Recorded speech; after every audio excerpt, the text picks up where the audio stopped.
আসসালামু আলাইকুম রহমতুল্লাহি অবরকাতুহু। সম্মানিত দর্শক, আমাদের দেশে বিদেশি শক্তির যে উপস্থিতি, এই সময়টাতে ২০২৪ সনের এই যে নভেম্বর মাস রীতিমতো আতঙ্কের সৃষ্টি করেছে।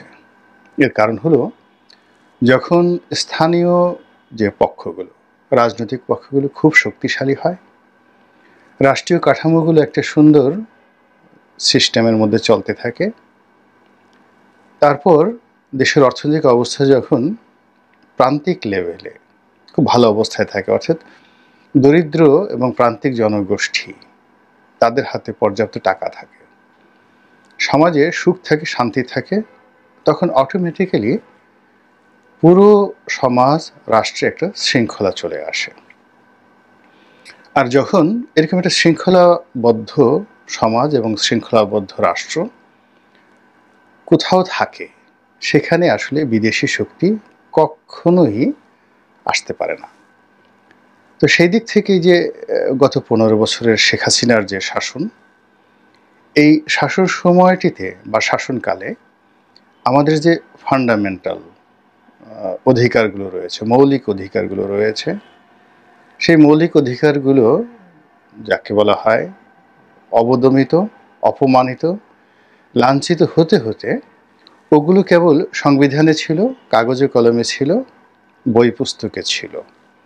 মানুষ ভুলেই গিয়েছিল যে তারা এ রাষ্ট্রের নাগরিক এবং আওয়ামী লীগ এবং শেখ হাসিনা তাদেরই সেবক, তাদের মনোনীত, তাদের দ্বারা নির্বাচিত, এবং জনগণের বাইরে এই দলটির কিছুই করার নেই।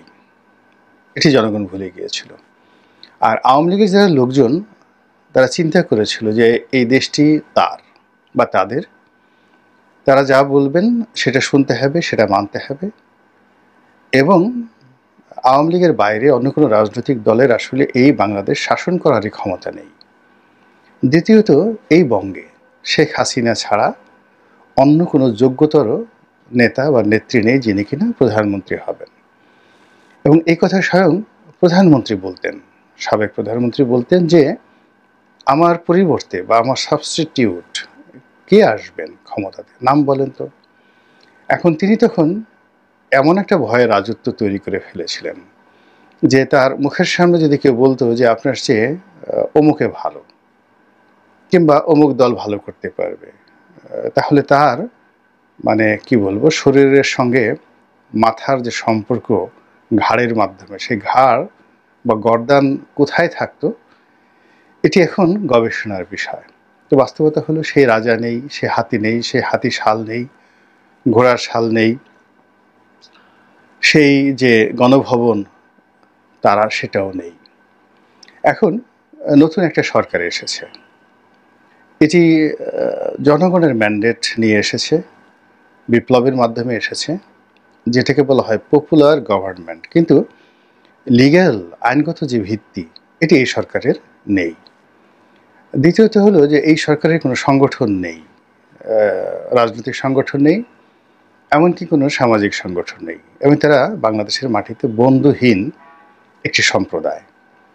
এবং গত ১০০ দিন ধরে তারা যে সকল কর্মকাণ্ড করেছে, সেই কর্মকাণ্ডের ফলে এমন কোনো কিছু হয়নি যা কিনা মনে হয়, যা দেখে মনে হয় যে আমরা একটা নবযুগ পেয়েছি এবং অতীতের যে কোনো সময়ের চেয়ে আমরা ভালো আছি।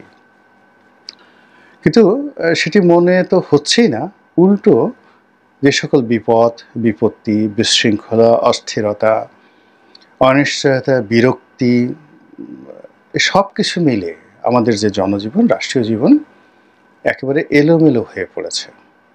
এখন এই অবস্থাতে যা হয়, দেশের মধ্যে অনেকগুলো শক্তি, যেগুলো নিয়ন্ত্রণহীন শক্তি, এগুলো মাথাছাড়া দিয়ে উঠেছে। যেমন ধরুন, বড় বড় যে রাজনৈতিক দলগুলো, সেই রাজনৈতিক দলগুলো যদি কখনো বিশৃঙ্খলা করে, আপনি তাদেরকে দায়ী করতে পারবেন এবং ধরতে পারবেন, সেটা বিএনপি হোক, জামাত হোক, জাতীয় পার্টি হোক।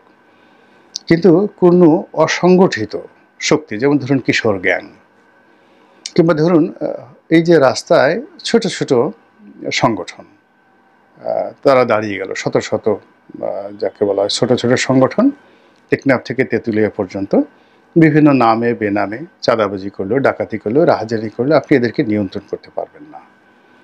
এবং যখন সমাজে অনিশ্চয়তা থাকে তখন ভদ্রলোকগুলো, যোগ্য লোকগুলো আত্মমর্যাদা এবং সম্মান বাঁচানোর জন্য পেছনে চলে যায়, আর সামনের সারিতে চলে আসে অযোগ্য, অদক্ষ, বিরক্তিকর, মানে বিরক্তিকর। যেমন ধরুন গভীর জঙ্গলে রয়্যাল বেঙ্গল টাইগার থাকে, কিন্তু লোকালয়ে মানুষের বিরক্তি উদ্রেক করে কিছু প্রাণী আছে।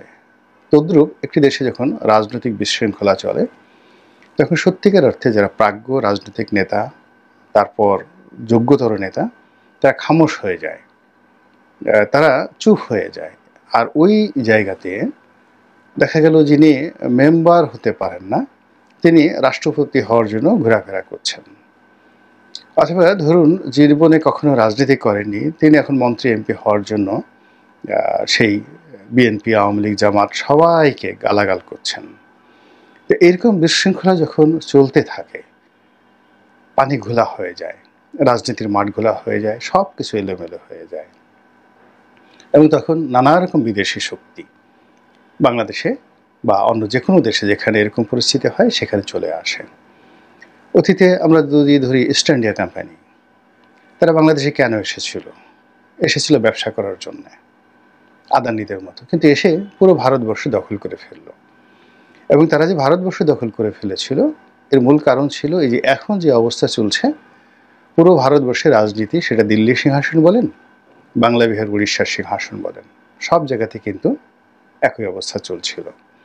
তো এখন সেই আদিকালের ইস্ট ইন্ডিয়া কোম্পানি নেই, কিন্তু এই আধুনিক প্রযুক্তির যুগে ইস্ট ইন্ডিয়া কোম্পানির চাইতেও জঘন্য, নির্মম এবং নিষ্ঠুর বিভিন্ন ব্যবসায়িক গ্রুপ বিভিন্ন ছিলায়, বিভিন্ন ছলচাতুরিতে মানুষের মনে ভয়, আতঙ্ক, আশা, স্বপ্ন ইত্যাদি জাগিয়ে পুরো সমাজকে অস্থির করে তুলছে।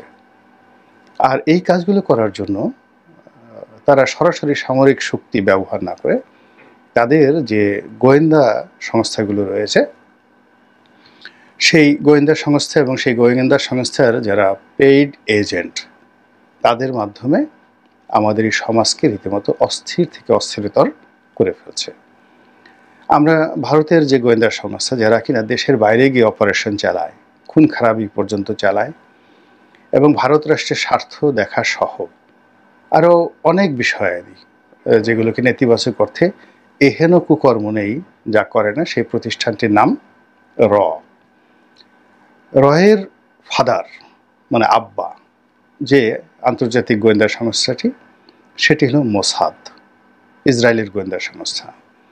মোসাদকে বলা হয় যে পৃথিবীর সৃষ্টি হওয়ার পর এবং রাষ্ট্র তৈরি করার পর রাজা বা সম্রাট, মহারাজা তারা যে গোয়েন্দা বাহিনীগুলো তৈরি করেছেন সকল গোয়েন্দা বাহিনীগুলোর মধ্যে সবচেয়ে ইফেক্টিভ, সবচেয়ে ডেঞ্জারাস এবং সবচেয়ে যাকে বলা হয় দক্ষতা এবং অভিজ্ঞতা সম্পন্ন একটি গোয়েন্দা সংস্থা, যারা এই পৃথিবীতে এরকম অনেক কিছু করেছে যা কিনা আমেরিকা, ইংল্যান্ড কিংবা ভারত অন্য কোনো দেশের শক্তিশালী গোয়েন্দা সংস্থা পারেনি। ফলে মোসাদের নাম শুনলে আমেরিকার যে কেন্দ্রীয় গোয়েন্দা সংস্থা সিআইএ তারাও কিন্তু থরথর করে কাঁপে। এরপর ধরুন সিআইএ, এরপরে রাশিয়ার গোয়েন্দা সংস্থা যেটা সাবেক গোয়েন্দা সংস্থা কেজিবি, তারপরে ব্রিটিশ গোয়েন্দা সংস্থা, এসবই খুবই গুরুত্বপূর্ণ এবং তার সঙ্গে আমাদের এই বাংলাদেশে এবং পাক ভারতে আইএসআইকেও কিন্তু, অর্থাৎ যেটা পাকিস্তানের যে সামরিক গোয়েন্দা সংস্থা আইএসআই, আমাদের যেমন ডিজিএফআই ওদের আইএসআই, এটাও কিন্তু খুবই যাকে বলে ইফেক্টিভ আমাদের সাবকন্টিনেন্টের জন্য। তারাও অনেক অঘটন ঘটাতে পারে এবং ঘটিয়েছে বিভিন্ন সময়টিতে। এখন মূল ব্যাপারটা হলো যে এই যে এখন একটা ট্রানজিশনাল পিরিয়ড যাচ্ছে, একটা অন্তর্বর্তীকালীন সরকার যাচ্ছে এবং এই সরকারের পক্ষে 18 কোটি মানুষের পালস বুঝে শাসন ক্ষমতা পরিচালনা করার জন্য যে অর্গান দরকার, যে অর্গানোগ্রাম দরকার, তারপরে যে অভিজ্ঞতা দরকার, যে বিশাল কর্মী বাহিনী দরকার এবং রাষ্ট্রীয় বিধি ব্যবস্থা দরকার, এটি বাস্তব হলো একেবারে ভেঙে পড়েছে। ফলে কি হলো, এই যে বিদেশি যে গোয়েন্দা সংস্থাগুলো, এই গোয়েন্দা সংস্থাগুলো বাংলাদেশে এখন অতীতের যে কোনো সময়ের চাইতে সক্রিয় এবং এদের সঙ্গে যারা সম্পৃক্ত এবং যারা জেমস বন্ড সিনেমা দেখেছেন কিংবা অন্যান্য গোয়েন্দা যে থ্রিল কাহিনীগুলো পড়েছেন, তারা জানেন যে এরা কিভাবে সমাজের বিভিন্ন স্তরে ঢুকে পড়ে, বিভিন্ন পেশার মধ্যে, শ্রেণীর মধ্যে, সাধারণ মানুষের মধ্যে, এমনকি ভিক্ষুকদের মধ্যেও দেখা গেল মোসাদের এজেন্ট থাকতে পারে, রয়ের এজেন্ট থাকতে পারে। শাহবাগ মোড়ে একজন ভিক্ষুক, সে ধরুন আপনাকে একটু থুথু মেরে দিল বা তার হাতের একটা লাঠি দিয়ে আপনাকে একটা বাড়ি দিয়ে দিল, বিশ্রী ভাষায় আপনাকে একটা গালি দিল এবং টার্গেট করে। এর কারণ হলো যে আপনি বাংলাদেশে খুব একজন কর্তা ব্যক্তি, আপনাকে যদি মেন্টালি ডিপ্রেসড করা হয়, আপনার কাজের গতি যদি কমিয়ে দেওয়া হয় এবং এটি যদি একজন ম্যাথরকে দিয়ে করা সম্ভব হয়, ঝাড়ুদারকে দিয়ে করানো সম্ভব হয়, ভিক্ষুক দিয়ে করানো সম্ভব হয়, পথকলি মানে টোকাইদেরকে দিয়ে করানো সম্ভব হয়, আলটিমেটলি আপনার যাকে বলা হয় কর্মস্পৃহা কমে যাবে।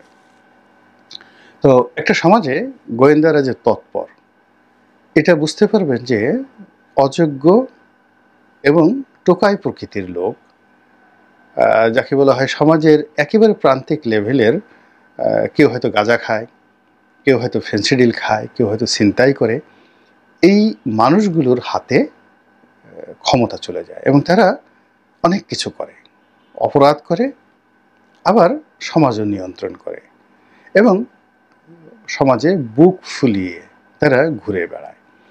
এরকম অবস্থা যখন আপনি দেখবেন কোথাও, ধরে নেবেন যে পেছন থেকে এরকম কোনো দেশি বা বিদেশি চক্র এদেরকে লেলিয়ে দিয়েছে। এখন আমাদের যে বাংলাদেশের প্রেক্ষাপট, সেই প্রেক্ষাপটে কি হচ্ছে আপনারা যারা যার যার অবস্থানে আছেন সবাই বুঝতে পারছেন। বড় ব্যবসায়ী থেকে শুরু করে ছোট ব্যবসায়ী, মাঝারি ব্যবসায়ী, প্রান্তিক ব্যবসায়ী, সকলের মধ্যেই এক ধরনের অনিশ্চয়তা এবং এই যে গোয়েন্দা সংস্থাগুলোর যে খেলাধুলা, এই খেলাধুলার সঙ্গে সঙ্গে আবার অদ্ভুত অদ্ভুত সব সংগঠনের নাম শোনা যাচ্ছে, যেমন হিজবুত তাহরির। এখন হিজবুত তাহরির সম্পর্কে আমরা বাংলাদেশের মানুষ খুব অল্প জানি, কিন্তু এই অল্প জানার সুযোগ নেই। যেমন একটা সময় আল কায়দা ছিল, বাংলাদেশে খুব আলোচিত হতো, বা অন্যান্য যে সকল জেএমবি গুরুত্বপূর্ণ যাকে বলা হয় রাজনৈতিক সংগঠন ছিল, সন্ত্রাসী সংগঠন ছিল, তো সেইগুলো এখন আর নেই। তো সেই জায়গাটাতে তালেবানের নামে একটা সময় খুব আলোচিত হতো, তো সেখানে হিজবুত তাহরিরের নাম খুব আলোচিত হচ্ছে।